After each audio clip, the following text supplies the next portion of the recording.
मित्रांनो, हा शासन निर्णय आहे 17 सप्टेंबर 2025 चा, ज्यामध्ये त्यांनी शासकीय वाहनांची किंमत मर्यादा धोरण हे निश्चित केलेलं आहे. म्हणजेच काय, तर शासकीय वाहनं खरेदी करण्यासाठी किंमत आहे ती त्यांनी आता निश्चित केलेली आहे. तर बघूया शासनाने या निर्णयामध्ये काय म्हटलेलं आहे. तर बघा, 2/2/2024च्या शासन निर्णयान्वये शासनाचे विविध अधिकारी यांच्या दर्जानुसार शासकीय वाहन खरेदी करता असलेली किंमत मर्यादा निश्चित केली आहे. म्हणजे या अगोदर ती 2/2/2024 यामध्ये शासनाने एक शासन निर्णय काढला होता, ज्यामध्ये प्रत्येक अधिकारी किंवा जे शासकीय अधिकारी आहेत यांना शासकीय वाहन घेण्यासाठी काही किंमत मर्यादा धोरण निश्चित केली होती. आणि त्यानंतर काय झालं, वर्षभरामध्ये वाहनांच्या उत्पादन खर्चात वाढ झाली. दरम्यानच्या काळामध्ये झालेला चलन फुगवटा, नवीन BS6 वाहनाच्या संदर्भातील तांत्रिक बदल आणि अद्ययावत वैशिष्ट्य यांमुळे वाहन किंमत मर्यादेमध्ये वाढ वाढ करण्याची आवश्यकता असल्याने संदर्भीय शासन निर्णय 2/2/2024 मध्ये सुधारणा करण्याचे शासनाच्या विचाराधीन होती. आणि त्यामध्ये त्यांनी आता सुधारणा केलेल्या आहे. तर बघूया आता त्यांनी नवीन शासन निर्णय काय केला आहे. नवीन शासकीय वाहन खरेदी किंवा निर्लखित वाहनांची बदली नवीन वाहन खरेदी करताना विविध पदाधिकारी, शासकीय अधिकारी यांच्याकरता खालील किंमत मर्यादेतील वाहन त्यांच्या दर्जानुसार शासकीय वाहन म्हणून अनुज्ञेय राहील. तर बघूया किती किमतीपर्यंत ते लोक आपल्या वाहन खरेदी करू शकणार आहेत. तर यामध्ये बघा, पदाधिकारी दिलेले आहेत. त्यामध्ये माननीय राज्यपाल, मुख्यमंत्री, उपमुख्यमंत्री, मुख्य न्यायमूर्ती, उच्च न्यायालय, नंतर लोकायुक्त, महाराष्ट्र राज्य, हे जे व्यक्ती आहेत यांना जर का त्यांना वाहन खरेदी करायचे असेल तर संबंधितांच्या पसंतीनुसार, म्हणजे त्यांच्या पसंतीनुसार ते कोणताही वाहन खरेदी करू शकतात.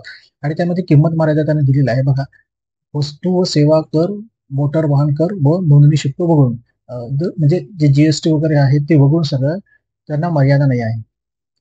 म्हणजेच हे जे राज्यपाल असू दे, मुख्यमंत्री असू दे, उपमुख्यमंत्री असू दे, यांना वाहन खरेदी करण्यासाठी मर्यादा नाही आहे. म्हणजे ते किती करोडचा 2 करोड किती किती याचा त्यांच्या मर्जीनुसार तो वाहन खरेदी करू शकणार आहे. आता बघूया, त्यानंतर 2 त्याने दिलेला आहे की राज्यातील जिल्ह्यामध्ये दौरा करणारे माननीय मंत्रिमंडळ सदस्य तसेच राज्य अतिथी त्यांच्या परिवहन व्यवस्थेसाठी, नंतर माननीय कॅबिनेट मंत्री आहेत, नंतर उच्च न्यायालयाचे न्यायाधीश आहेत, उपायुक्त आहेत, लोकायुक्त आहेत महाराष्ट्र राज्य, नंतर माननीय राज्यमंत्री आहेत, नंतर माननीय राज्यपाल यांचे परिवार प्रबंधक कार्यालयास माननीय राज्यपाल महोदयांच्या ताफ्यातील वाहने आणि माननीय मुख्य सचिव ह्या व्यक्तींसाठी आहे. काय सांगितलं त्यांनी की संबंधितांच्या पसंतीनुसार, म्हणजे त्यांच्या पसंतीनुसार ते कोणत्याही कंपनीचं वाहन घेऊ शकतात. पण त्याला मर्यादा किती दिलेला आहे बघा, 30 लाखापर्यंतची मर्यादा त्यांनी दिलेला आहे.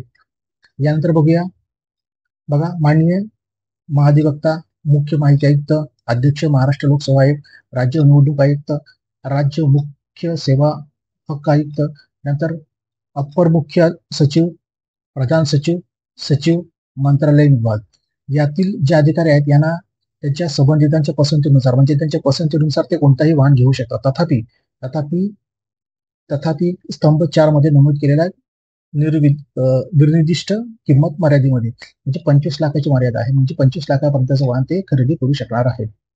आता त्यांनी काय सांगितलेलं आहे की बघा, राज्य माहिती आयुक्त, सदस्य लोकसेवा, महाराष्ट्र लोकसेवा आयोग, नंतर राज्य सेवा हक्क आयुक्त यांना जर वाहन खरेदी करायचं असेल तर त्यांना मर्यादा किती दिलेला आहे, 20 लाखापर्यंतची. आणि संबंधितांच्या पसंतीनुसार, म्हणजे त्यांच्या पसंतीनुसार ते कोणतेही वाहन खरेदी करू शकतात. आणि त्याची मर्यादा किती आहे तर 20 लाखापर्यंत. याशिवाय राज्यातील सर्व विभागांचे उच्चस्तरीय विभाग प्रमुख, आयुक्त, महासंचालक, संचालक, विभागीय आयुक्त, परिक्षेत्राचे पोलीस महानिरीक्षक, प्रधान मुख्य वनरक्षक, समकक्ष अधिकारी अंतर्भूत नाहीत. म्हणजे समकक्ष अधिकारी आहेत त्यांच्या, हे त्याच्यामध्ये नाहीत. परंतु ह्या ज्या व्यक्ती आहेत हे स्वतःची वाहन खरेदी करण्यासाठी 17 लाखापर्यंतचा त्यांना मर्यादा दिलेला आहे. म्हणजे 17 लाखापर्यंतचं ते वाहन खरेदी करू शकणार आहे. याशिवाय आता 6 नंबरमध्ये कोण आहेत तर जिल्हाधिकारी आहेत, मुख्य कार्यकारी अधिकारी आहेत, पोलीस आयुक्त आहेत, जिल्हा पोलीस अधीक्षक आहेत, नंतर त्यावरील पोलीस संवर्गातले अधिकारी, म्हणजे जिल्हा पोलीस अधीक्षक आणि त्यावरील जे पोलीस वर्गातील अधिकारी आहेत. याशिवाय अप्पर अधिकारी, प्रमुख जिल्हा न्यायाधीश, महाप्रबंधक, माननीय उच्च न्यायालय मुंबई आणि समकक्ष अधिकारी अंतर्गत, याच्यामध्ये समकक्ष अधिकारी अंतर्गत नाही आहेत. तर हे जे व्यक्ती आहेत त्यांच्या पसंतीनुसार वाहन खरेदी करू शकणार आहेत, परंतु त्यांची मर्यादा किती आहे तर 15 लाखाची. 15 लाखापर्यंतचं ते वाहन खरेदी करू शकणार आहे.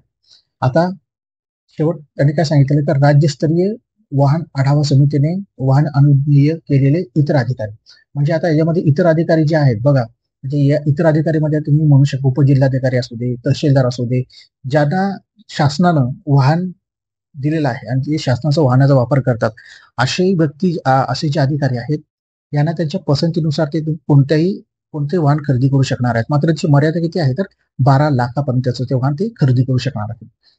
तर मित्रांनो, एकंदरीत आपण यामध्ये बघितलं की प्रत्येक अधिकाऱ्यांना कशा पद्धतीने आणि लोकप्रतिनिधींना कशा पद्धतीने हे मर्यादा दिलेला आहे बघा. तर हे काय दिलेलं आहे त्याच्यामध्ये उपरोक्त तक्त्यातील स्तंभ 4 अन्वये बघा. हा स्तंभ 4 मध्ये निश्चित करण्यात आलेला वाहन किंमत मर्यादित वस्तू व सेवा कर, मोटार वाहन कर व नोंदणी शुल्काचा अंतर्भाव करण्यात आलेला नाही.